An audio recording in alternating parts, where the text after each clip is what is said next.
ghetto?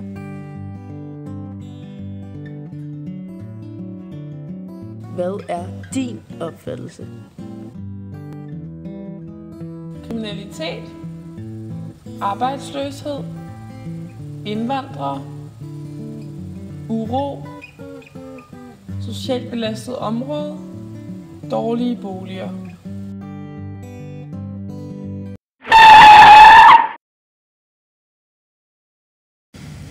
I nutiden er vi inde i en meget ond cirkel, når det kommer til ghettoer. Vi har nemlig nogle opfattelser og fordomme, som fører til en fremmedgørelse, der tager rettighederne fra mange af borgerne. Dette fører til kriminelle konsekvenser, da man allerede er fremmedgjort af samfundet fra starten af. Medierne dyrker herefter disse kriminelle handlinger, og det forværrer blot de opfattelser, som man i forvejen har. Det vi nu vil prøve at gøre, er at ændre den onde cirkel til en god cirkel. Det vil vi gøre ved at arbejde ud fra en god opfattelse af ghettoer. Hvis beboerne i en ghetto oplever, at vores fordomme, som før fandtes omkring dem, forsvinder, samt at de får noget respekt og noget anerkendelse, tror vi, at de vil føle sig som en del af vores samfund og skabe sig en identitet.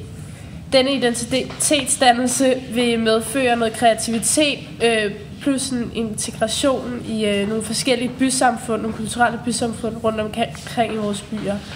Medierne vil dyrke de her kreative påfund og vil forbedre vores opfattelse af ghettoer. Vi kender allerede de dårlige konsekvenser.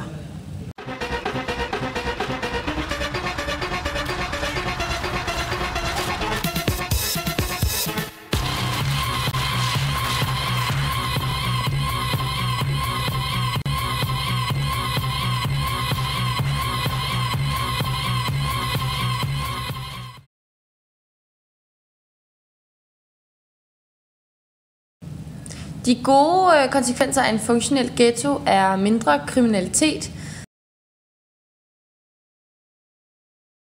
Der bliver skabt nye arbejdspladser. Positiv kultursammenstød. Og så bliver turistmiljøet fremmet.